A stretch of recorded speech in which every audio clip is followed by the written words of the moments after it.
Welcome to Luca is a Billionaire, where the only thing I invest in is your answers. In this video, I will explain how to change a headlight. First, gather your tools, including a Phillips head screwdriver and your new headlight bulb.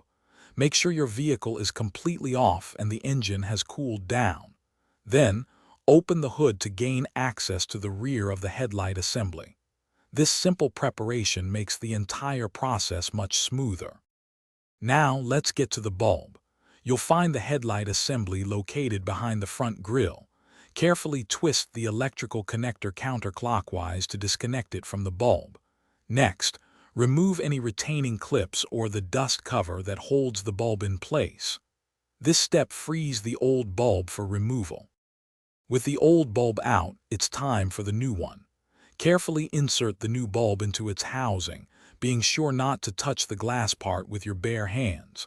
Reattach the retaining clip or dust cover to secure the bulb firmly in place.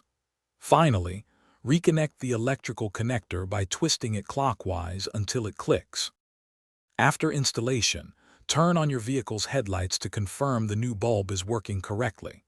Once confirmed, close the hood securely and remember to dispose of the old bulb responsibly. And hey, if you're looking to upgrade your home, check out the Shark AI Ultra Robot Vacuum for a smarter clean. You can find a link to this amazing product, along with other great deals, in the description below. Thanks for watching and please subscribe. It's the best investment you'll ever make.